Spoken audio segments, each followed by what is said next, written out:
Bonjour à toutes et à tous. On contourne à peine la forme habituelle, mais je vais faire comme je le fais d'habitude, lire un peu un résumé de cet arrêt pour que les auditeurs qui nous écouteront, à l'heure qui leur convient, puissent savoir de quoi il s'agit. La Cour suprême juge, c'est l'essence de cet arrêt, que la loi sur le droit d'auteur oblige les utilisateurs à payer une seule redevance pour la diffusion en contenu d'œuvres en ligne. Le droit d'auteur est là pour protéger les œuvres originales, écrites, musicales ou artistiques. En vertu de la loi sur le droit d'auteur du Canada, la personne qui crée une œuvre est titulaire du droit d'auteur et a le droit exclusif de reproduire ou d'exécuter cette œuvre. Si une autre personne veut reproduire ou exécuter l'œuvre, elle doit demander la permission au titulaire du droit d'auteur, qui lui demande habituellement de payer des frais, ce qu'on appelle une redevance. Le titulaire du droit d'auteur est aussi la seule personne qui a le droit de communiquer l'œuvre au public par télécommunication, comme par exemple faire jouer une pièce, une chanson à la radio.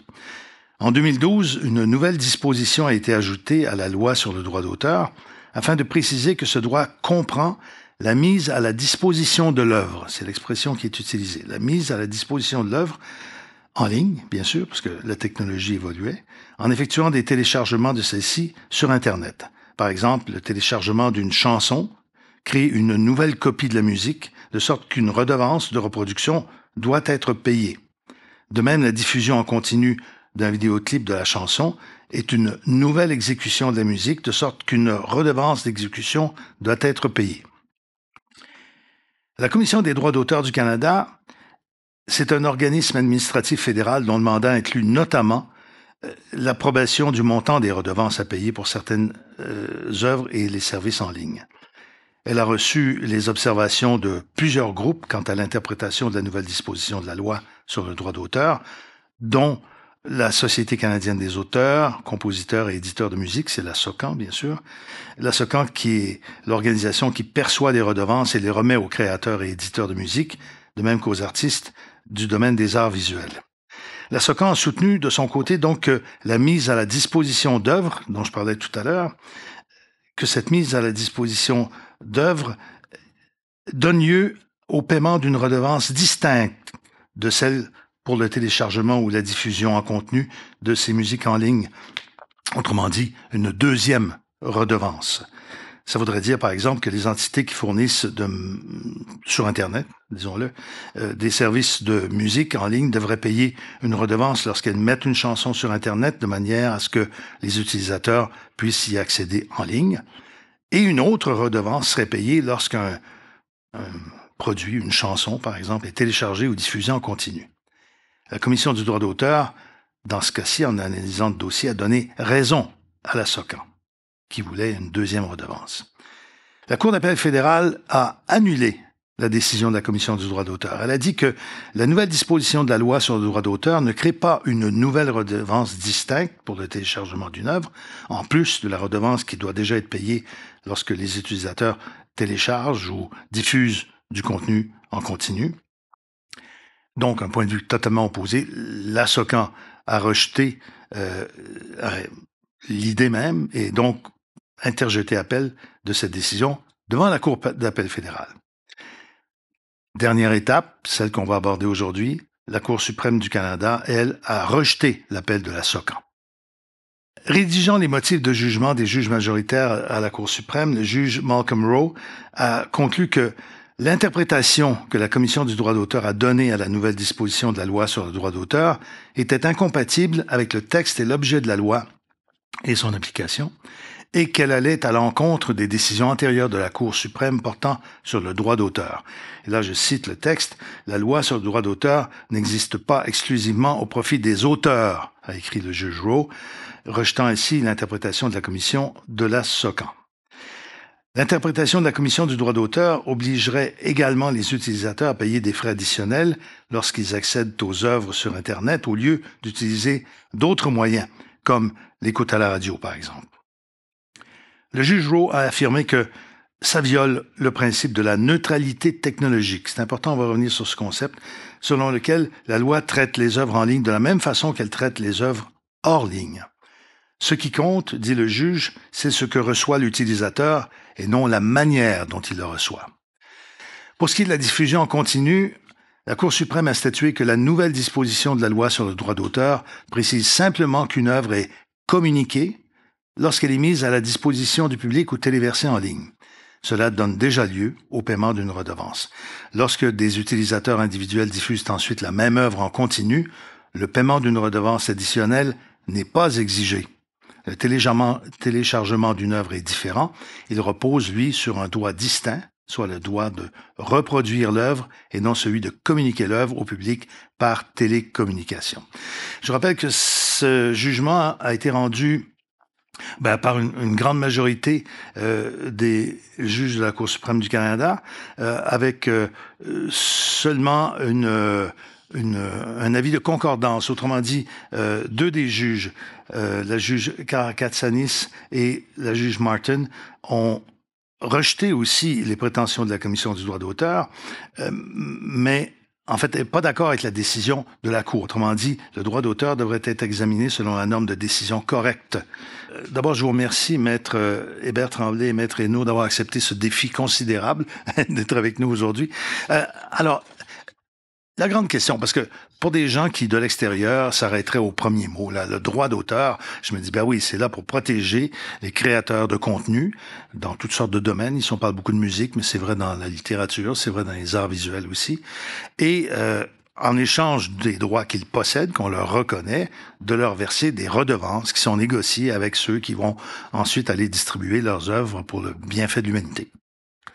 C'est loin d'être aussi simple que ça, parce que déjà la Cour suprême nous dit, oui, c'est vrai pour protéger les auteurs, mais c'est vrai aussi pour protéger le public. De quelle façon est-ce que le public doit être protégé par l'interprétation qu'on a fait dans cet arrêt de la Cour suprême du Canada? Mais je pense que, tout d'abord, merci pour l'invitation et pour cette belle introduction, Monsieur Desautels. Je pense que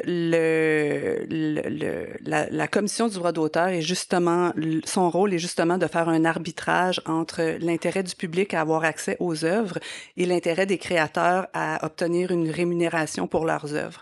Donc, le cadre canadien mis en place vise à obtenir d'une certaine façon cet équilibre et c'est historique à la naissance de cet organisme de régulation-là, même avant qu'il porte le nom de Commission du droit d'auteur, c'était l'objectif. Donc, de trouver un équilibre entre les droits exclusifs des ayants droit, dont les auteurs, et les bénéfices du public à avoir accès à ces œuvres. Donc ça, c'était le principe de base qu'on veut respecter là, mais sauf que tout a changé entre le moment où on évoque pour la première fois la protection nécessaire pour un auteur de sa création, le créateur ou ses ayants droit d'ailleurs, parce que ça s'étire dans le temps, tout ça. Et aujourd'hui, au moment où la Cour statue à nouveau, il y a quelques années à peine, les technologies sont intervenues et l'accès à une œuvre, son acquisition en échange de redevances, sont plus du tout dans le même ordre d'idée. Qu'est-ce qu'on doit dire qui est le plus important? Ce sont les nouvelles technologies qui obligent à repenser ou à revoir la loi, sinon à la repenser. C'est certain que c'est les nouvelles technologies qui ont engendré cet arrêt-là, parce que si on se replace dans le contexte historique et politique, mais cet arrêt-là découle du traité de l'OMPI qui avait été signé par le Canada en 1997, qui visait à mettre le nouveau droit de mise à disposition accessible aux auteurs en raison des nouvelles technologies. 1997, ça date déjà. C'est sûr que il y a les technologies ont continué d'évoluer depuis ce temps-là. Mais ce que la Cour suprême vient dire dans l'arrêt, puis je pense que c'est là le principe de neutralité technologique on va peut-être parler plus tard, mais c'est qu'en fait, même s'il y a des avancées technologiques et qu'il faut peut-être rajouter certains mots dans la loi pour protéger les ayants droit, les utilisateurs ne devraient pas en écoper. Et donc, les redevances, là, dans le cas qui nous intéresse, ne devraient pas être affectées par ces nouvelles technologies-là. Cela dit, on peut peut-être faire le ménage tout de suite là-dedans. La plupart des parties qui se sont exprimées devant la Cour suprême, et il y avait beaucoup de monde, hein, à la fois des gens qui sont des utilisateurs, des consommateurs, et puis d'autres qui sont des distributeurs de ces produits-là culturels. Donc, beaucoup d'avis très différents. Il y a vraiment deux camps très, très tranchés. L'idée, au départ, de la SOCAN et des autres qui pensaient comme elle, c'était pas tellement de faire augmenter les redevances versées aux artistes que de reconnaître le fait que une nouvelle redevance devait reconnaître une nouvelle réalité. Parce qu'il n'y a jamais été question des sous à verser. D'ailleurs, c'est pas le rôle de la Cour suprême d'établir là-dessus. D'autres le font. Mais c'est vrai que ça a pu amener peut-être un peu de confusion. Genre, ah oui, on sait bien, ils veulent tout avoir. Ou les autres qui disent, ben non, vous voulez pas, vous, tout avoir, vous, les grands méchants distributeurs. C'était pas à ce niveau-là que se passait le discours. Non, c'était pas une question économique, mais plutôt philosophique à la base. Mais bien entendu, la SOCAN réclamait la possibilité de demander à la Commission du droit d'auteur d'établir une redevance en fonction de ce nouveau droit exclusif. Il faut savoir que le traité de l'OMP, là, évoqué par ma collègue, visait à reconnaître de nouveaux droits pour aider les créateurs à faire face aux défis des nouvelles technologies. Il faut se rappeler là que il y a eu évidemment de la copie et de la mise à disposition massive d'œuvres musicales de façon illégale par des pirates. Et au niveau international, les pays ont décidé d'adapter donc le droit d'auteur pour assurer aux ayants droit la faculté d'interdire, par exemple, la mise à disposition de leurs œuvres, qui est une forme de distribution qui ne pouvait pas s'envisager dans le monde physique, mais dans le monde technologique. Et quand vous dites qu'il y avait deux camps, il y avait beaucoup de monde dans les camps respectifs, là, parce que il y a beaucoup de faits législatifs et judiciaires là, afférents à cette cause-là, dans la mesure où ça origine d'abord d'un dépôt de tarif de la SOCAN en 2010 pour les services de musique en ligne. Et donc, un dépôt fait avant que la loi sur le droit d'auteur soit modifiée en 2012 pour incorporer le droit de mise à disposition. Et de la façon que le législateur canadien l'a fait, c'est par une clause interprétative à l'effet qu'on assimile. Il dit plus précisément, pour l'application de la présente loi, constitue notamment une communication au public par télécommunication, le fait de mettre à disposition du public par télécommunication une œuvre ou un autre objet du droit d'auteur, de manière que chacun puisse y avoir accès de l'endroit et au moment qu'il choisit individuellement. Alors, cette façon de faire dans notre loi a suscité une controverse, d'une part du côté des ayants droit face aux utilisateurs comme les services de musique en ligne, comme les applications de jeux vidéo qui utilisent de la musique, comme les réseaux, comme bref, toutes même les titans technologiques, là, il y avait Apple, il y avait Microsoft qui faisaient partie des utilisateurs qui contestaient la faculté pour la SOCAN d'obtenir une redevance additionnelle pour la mise à disposition. Et donc, le contexte a généré un débat parce qu'il y avait déjà aussi une historique là, de droit de redevance qui avait établi précédemment la Commission. Et là, l'arrivée de ce nouveau droit, comment allions-nous l'interpréter? Ça a vraiment fait l'objet de débats à un point tel que la Commission du droit d'auteur, dans cette instance, a fait un avis public pour inviter toute partie intéressée à se prononcer sur l'impact dans la loi, l'effet de ce nouvel article 2.4.111 que je lisais tout à l'heure. Et non seulement dans le domaine de la musique, mais aussi dans le domaine de la littérature. Il y a eu des intervenants, eux, qui voulaient s'assurer que le Canada allait intégrer cette nouvelle obligation-là de façon conforme au traité international qui visait à donner un nouveau droit exclusif aux ayants droit, aux auteurs. Et pour éviter de donner raison à La Fontaine, hein, quand il dit « tous n'en meurent pas, mais tous en sont malades », parce qu'effectivement, il y a eu, au fur et à mesure du développement de ces technologies-là, vous parliez de piratage, c'est un des effets. Et puis des réactions des législateurs un peu partout, très différentes selon les cas. Moi, j'ai vécu l'époque où on s'est mis, pas ici, quoi qu'on l'a fait pendant un moment, mais à taxer la cassette vierge qu'on allait acheter chez le marchand, parce qu'on savait que c'est pas pour écouter un son blanc pendant 3 heures que vous avez acheté ça, monsieur des hôtels. C'est parce que vous voulez copier quelque chose dessus. Donc, le législateur a réagi de façon très différente selon les cas, et je dirais presque toujours avec 1 ou 2 pas de retard. Est-ce que ça a joué dans les discussions à la Cour suprême du Canada que les technologies évoluant tellement vite, les réponses qu'on doit donner doivent être assez enveloppantes pour couvrir des terrains, même ceux où on n'a pas encore mis les pieds? Parce que ces histoires de copie, c'est une chose, mais la distribution, et on parle même pas là d'intelligence artificielle, c'est encore pire de trouver les voleurs quand ils existent. Mais donc il faut être capable d'amender la loi ou de l'interpréter de telle façon qu'elle s'applique dans des circonstances qu'on ne connaît pas encore. C'est très complexe, ça. Puis de là découle le principe de neutralité technologique que la Cour a tenté d'appliquer. Donc, un exemple de ça, c'est par exemple si un vidéoclip est diffusé sur Musique Plus, à l'époque de ma jeunesse, il y a des droits dans ce vidéoclip-là que Musique Plus diffuse. Il y a des redevances.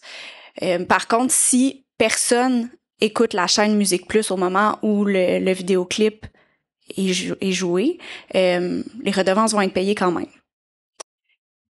Dans un contexte là, d'écoute de musique en ligne, ce que la Cour suprême a tenté de dire, c'est que ici, si la plateforme met à disposition la musique sur Spotify, même si personne vient cliquer dessus pour l'écouter, il y a quand même l'œuvre qui a été communiquée au public et donc des redevances qui sont enclenchées. Qui a été mise en disponibilité. Exact. Donc, c'est par ce principe de neutralité technologique que la Cour vise à ce que la loi puisse s'appliquer à toutes les technologies qui vont s'en suivre et qui vont être développées. Qu'en dit la Cour suprême du Canada de cette histoire-là? Est-ce qu'on pense effectivement aux vrais créateurs de contenu? Là, je parle même pas des ayants droit de leurs familles descendants, de ceux qui font le matériel et qui reçoivent de moins en moins pour leurs efforts et leur création. Ben écoutez, la Cour suprême, dans l'arrêt qui nous occupe, c'est vraiment attaché à la définition de la mise à disposition là, qui avait été interprétée par la Commission du droit d'auteur comme étant susceptible de donner des redevances.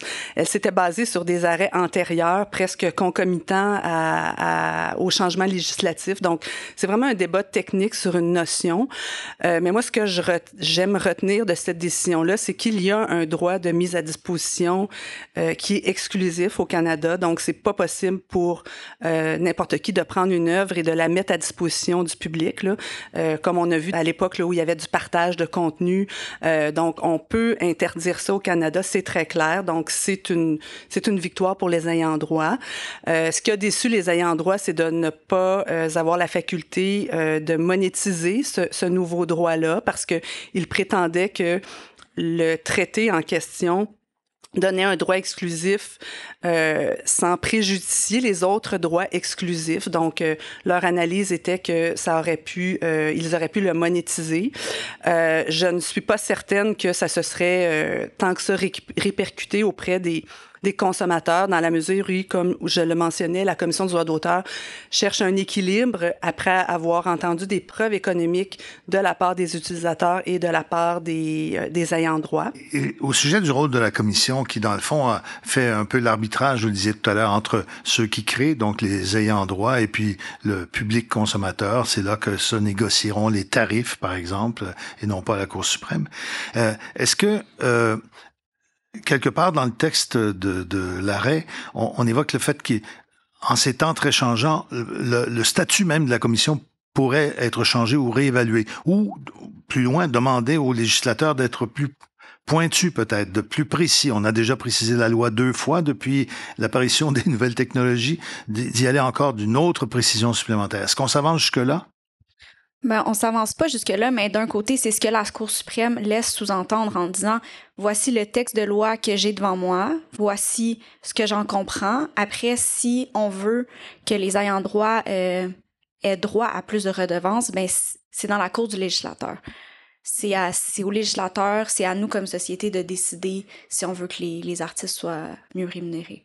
Est-ce que cet arrêt-là harmonise un peu mieux, vous évoquiez les conventions internationales sur la question du droit d'auteur, est-ce qu'on est là à peu près au même diapason que des démocraties économiques du type de la nôtre par rapport à ce qui se fait en Europe occidentale, par exemple? Mais essentiellement, les législateurs, lorsqu'un traité de droit d'auteur est ratifié et doit être incorporé en droit interne, les législateurs disposent généralement d'une certaine latitude. Oui, surtout que, comme dans d'autres secteurs du commerce, le principe de frontière en ces matières-là n'existe plus vraiment. Là, hein? Le consommateur de Papouasie qui veut télécharger un auteur-compositeur gaspésien n'a pas à se préoccuper de ce qui se passe entre les deux pays en termes de frontières. Mais chaque droit interne ayant ses spécificités, c'est important que les législateurs disposent de cette latitude, si je peux m'exprimer ici.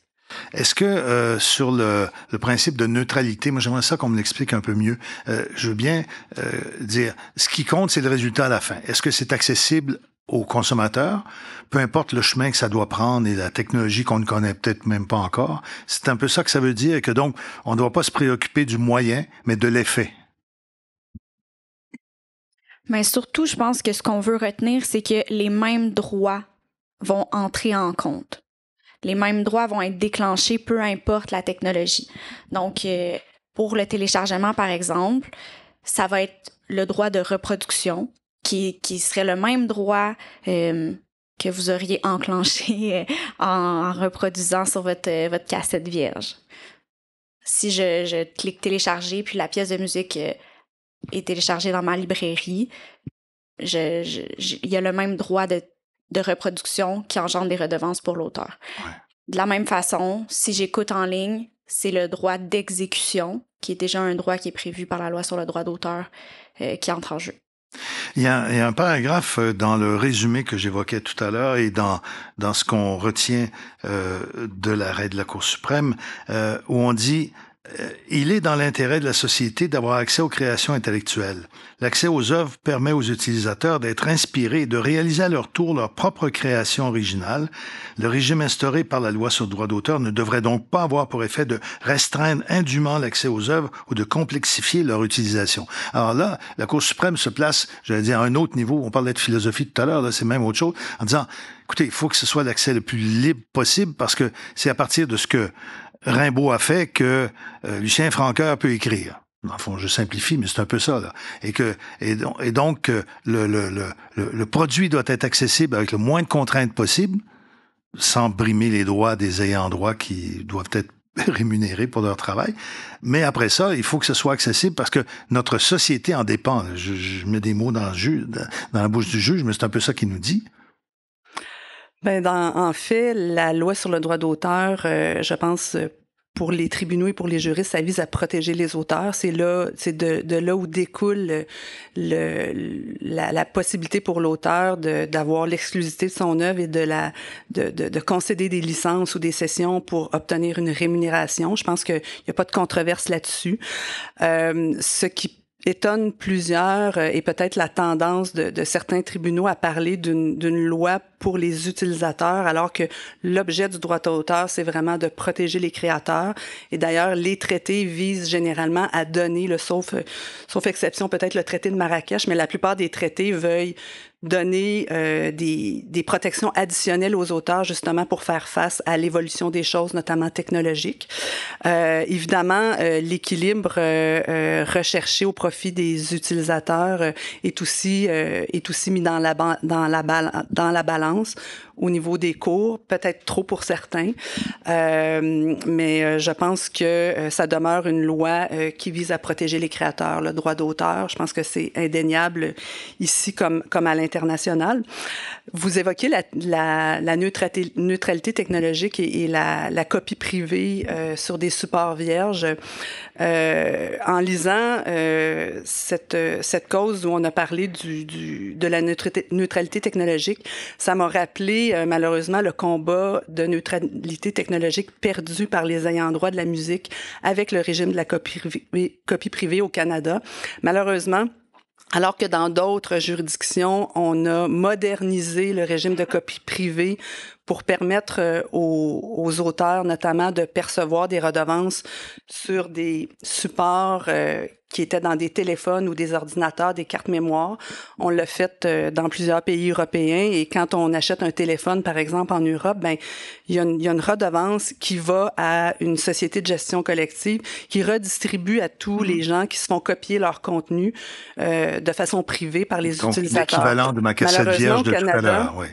C'était une très bonne source de revenus, la copie privée pour les musiciens, pour les auteurs-compositeurs, pour les interprètes, pour les producteurs qui investissent aussi dans des enregistrements. Et si ma mémoire est bonne, c'était peut-être la cour d'appel. En tout cas, il y a eu une interprétation comme à l'effet que la copie privée ne bénéficiait pas finalement, contrairement à ce qui est écrit dans la loi, parce que c'est vraiment sur tout support dont on parle.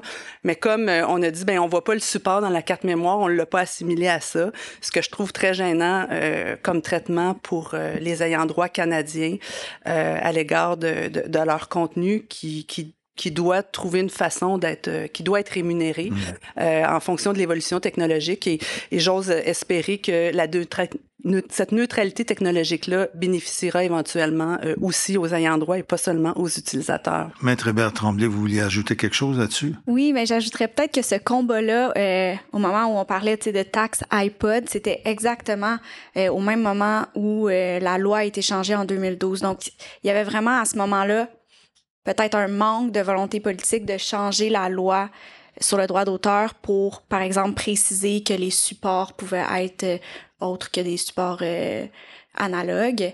Et en même temps, on avait aussi décidé d'inclure la question de la mise à disposition dans une définition plutôt qu'en d'en faire un droit distinct. Si ça avait été fait différemment à cette époque-là, assurément, la décision de la Cour suprême qu'on regarde aujourd'hui aurait été différente.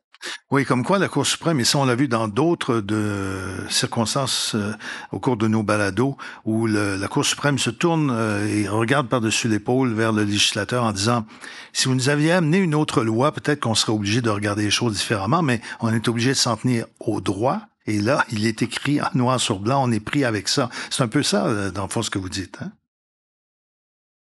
Et ce qui est particulier aussi de cette saga judiciaire, aussi pour les ayants droit, c'est qu'imaginez, on dépose un tarif en 2010 et finalement, on obtient le résultat en 2022 après avoir dépensé énormément de ressources.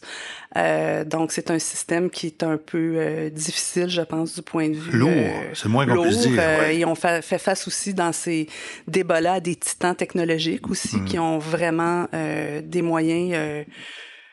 de plus grands moyens que la communauté des ayants droit réunie entièrement. Et malgré ça, Maître Hainaut, vous disiez tout à l'heure, cet arrêt, c'est quand même une victoire pour les créateurs. Alors, oui, mais en très grosse demi-teinte, là, c'est des bémols. Je les entends d'ici, les musiciens, là. Hein? Une victoire mitigée, je crois. Très mitigée, oui, tout à fait.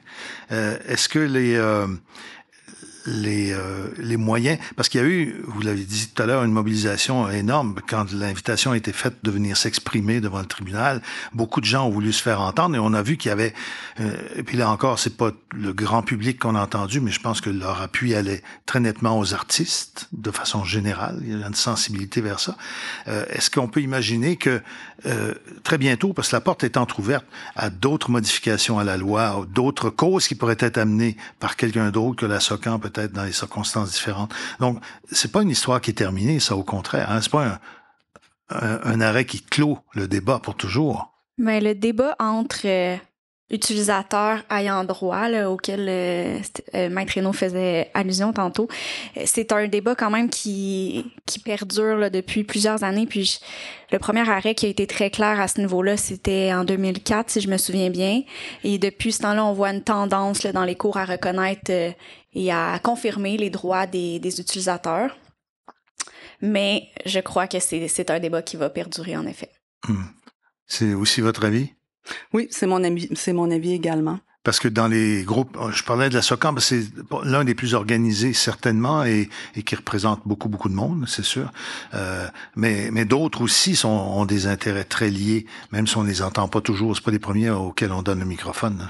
Et je pense que la communauté des auteurs, des compositeurs, des interprètes, des auteurs, etc., en fait, de tous les secteurs, là, écrivains comme musiciens, on ressentent le besoin de se réunir, notamment au sein de la Coalition pour la diversité des expressions culturelles, qui regroupe toutes les associations de tous les secteurs culturels au Canada, tant francophone qu'anglophone. Donc, d'ailleurs, cette communauté-là s'est réunie à la suite de consultations du gouvernement fédéral sur l'intelligence artificielle et le droit d'auteur pour s'opposer haut et fort à une exception de fouilles de textes et de données qui est réclamée par l'industrie technologique pour permettre à des systèmes d'IA d'utiliser le contenu protégé sans autorisation, ce qui n'est pas possible au Canada, mais on sait que l'industrie technologique fait pression pour qu'il y ait une telle exception.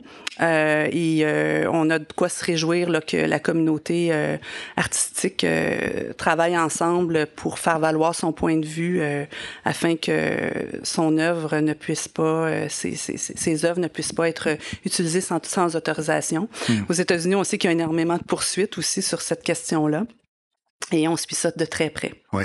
Et on sait que, bon, c'était pas au centre des débats avant l'appel jusqu'en Cour suprême, ni à la Cour suprême, mais en arrière-plan, c'était là dans la tête de tout le monde, évidemment, ces questions d'intelligence artificielle et de l'utilisation. C'est des questions qui se posent aujourd'hui, mais qui vont se poser. C'est probablement par cette porte-là qu'on va retourner pour parler du droit d'auteur, non? Mais en fait, je pense pas que les ayants droit pensaient dans l'affaire Entertainment Software Association et SOCAN là, entre 2002 et on peut penser que si la décision a été rendue en 2022, les représentations ont eu lieu avant. Oui. L'intelligence artificielle générative a vraiment été démocratisée là, autour de l'automne 2022. Donc, je pense qu'il y a de nouvelles procédures judiciaires qui ont été amorcées au Canada où cette question-là sera tranchée, notamment l'affaire impliquant des grands médias canadiens qui contestent, qui poursuivent OpenAI pour avoir utilisé par des robots leur contenu sur leur site légitime sans autorisation, donc en bris de leurs conditions de licence. Et c'est des choses qu'on suivra de très près, évidemment. Oui, là, on va être dans du très concret avec des exemples, puis, y compris des choses qu'on ne voit pas encore, mais dont on sait qu'elles se passent en sous-main quelque part. L'écrémage des connaissances au détriment de ceux qui les produisent, c'est pas un phénomène nouveau, mais là, c'est en accéléré, c'est certain. Mais en tout cas, je veux déjà vous remercier toutes les deux. Maître Sarah Hébert Tremblay et Maître Stéphanie Hainaut. Et j'invite les gens qui sont avec nous dans la salle à lever la main et on ira vous porter un microphone pour vous permettre de poser une question. Alors, ma question est très concrète. Imaginons un créateur qui veut rendre son œuvre publique. Ça peut être un livre, une œuvre écrite, musicale ou une œuvre visuelle, peu importe. Quelles sont les recommandations que vous lui faites pour protéger au mieux ses droits et maximiser ses revenus dans le contexte actuel et dans celui de la décision que nous abordons aujourd'hui? Mais dans le contexte de la décision, on peut prendre pour acquis que cet artiste-là fait de la musique, parce que c'est ce sur quoi la décision portait. Puis notre meilleur conseil serait sans doute de se faire représenter par une société de gestion. Comme la SOCAN en musique, et si vous êtes dans l'écriture scénaristique, la SACD, par exemple, qui est une société de gestion de droit, la Sartec aussi, qui peut vous accompagner pour l'écriture, l'UNEC, si vous travaillez comme auteur littéraire, et Copybec, bien sûr, qui s'occupe là, de la gestion collective des droits des écrivains. Évidemment, c'est ça. Notre conseil, c'est de joindre ces collectifs-là qui vous offrent des services. Et j'ajouterais aussi peut-être ne pas mettre vos œuvres à disposition de plateformes qui prennent vos droits dans leurs conditions d'utilisation, notamment pour entraîner l'IA. Si j'étais une artiste visuelle, par exemple, je serais pas portée à aller mettre ça sur X, par exemple. Mais je comprends qu'il y a plus d'enjeux qu'avant à protéger nos œuvres, étant donné le développement technologique. Vous avez mentionné plusieurs regroupements de créateurs dans plusieurs domaines artistiques. Est-ce que je comprends, j'en déduis que c'est jamais une bonne idée de se retrouver seul devant un éditeur, un producteur, une galerie, peu importe. Vaut mieux être sinon accompagné, à tout le moins guidé, renseigné oui. par des regroupements. Oui. Oui, puis de là la naissance de ces groupes-là aussi, l'idée de se mettre ensemble pour faire valoir nos droits, avoir un meilleur pouvoir de négociation. Je me suis posé beaucoup plus récemment la question, puisque l'accès aux œuvres et pour moi, ça me semble très dangereux, ça, que les œuvres musicales, visuelles, littéraires soient si facilement accessibles. Moi, je suis vraiment d'une autre génération. Je trouve ça très dangereux. Ça peut être intéressant, certainement, pour des créateurs. Mais là, je me posais une question très pratique. Ce sont les diffuseurs qui payent les redevances? Ce sont seulement les diffuseurs qui payent les redevances? Bon, quand on parle de diffuseurs, on parle de, par exemple, Radio-Canada, par exemple, des salles de spectacle? Oui, paye des redevances. Oui, ben c'est à géométrie variable, là, mais Oui, si oui. on pense aux services de musique en ligne, ce sont eux qui libèrent les droits pour pouvoir offrir leurs services. Les services par de abonnement. musique en ligne. Oui, c'est ça. Donc, est-ce que vous avez un exemple? Ben, j'aimerais ça nommer un service de musique en ligne local, mais malheureusement, c'est pas le marché n'a pas été gagné du côté de nos diffuseurs locaux en matière de services de musique en ligne. Ah, tenez, Radio-Canada. Donc, et Ou ces équivalents chez ben, TVA c'est ça, dans ou des les choses comme ça. Oui, c'est ça. Okay. Ce sont les utilisateurs qui... en fait, ce sont eux qui sont assimilés comme des groupes d'utilisateurs qui vont devant la commission du droit d'auteur parce que c'est eux qui les mettent à disposition du public. Donc, ce sont eux également qui gèrent les redevances. Non, ils versent les redevances à des sociétés de gestion collective. C'est ça que je voulais savoir. Eux ont leurs propres règles pour reverser leurs redevances à leurs ayants droit. Donc, avec leurs algorithmes, leurs logarithmes, leurs systèmes, en fonction de différents critères qu'ils établissent entre eux. Donc, beaucoup de gens font de l'argent ou vont tirer des revenus de la gestion collective, qui est la meilleure façon pour les ayants droit et pour les utilisateurs, au fond, de gérer ça. Parce que si on demandait à un service de musique en ligne d'aller payer chaque musicien, chaque auteur-compositeur, ça serait insoutenable. Alors, le système fait en sorte que la commission va déterminer combien ça coûte. Il va envoyer le chèque à la société, au collège de société de gestion collective, hein, parce que il y a le collège en musique des interprètes et des musiciens qui est représenté par Artisti. Celui des producteurs d'enregistrement sonore, c'est la SOPROC. Celui des auteurs-compositeurs, c'est la SOCAN. Donc, et eux vont s'occuper de redistribuer. Et le créateur s'adresse à la société de gestion pour se faire payer. La SOCAN, par exemple, le créateur de musique a tout intérêt à être membre de la SOCAN, qui va pour que son œuvre soit dans le répertoire de la SOCAN aux fins de la gestion collective. Et la SOCAN gère un répertoire mondial, là, pas seulement d'ayants droit canadiens, mais d'ayants droit internationaux. Alors, bonjour, Marcel-Olivier Nadeau, je suis avocat et vice-président du Barreau du Québec.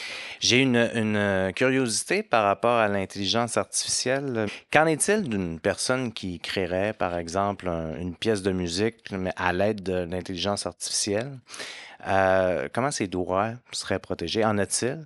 Et accessoirement, par quel organisme à quel organisme pourrait-il s'adresser pour être représenté de manière collective? Mais sur cette question-là, on a parlé un peu de l'intelligence artificielle tantôt au niveau de l'intrant, ce qui entre dans l'intelligence artificielle, ce de quoi elle se nourrit. Là, votre question parle plutôt de l'extrant, ce qui sort de l'intelligence artificielle.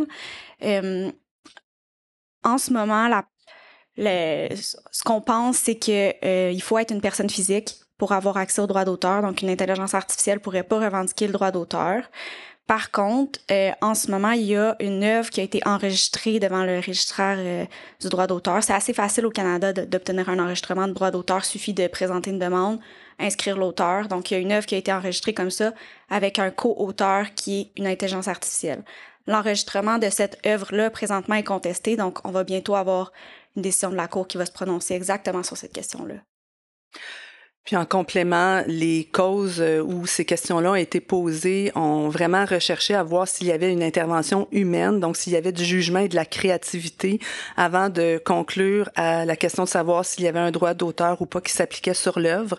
Donc, je pense qu'il y a assez un consensus international, là, même en Asie, en Europe et aux États-Unis, là, à l'effet que c'est un humain qu'on peut protéger par le droit d'auteur. Donc, il suffit pas de peser sur un piton, Manon, pour avoir un droit d'auteur.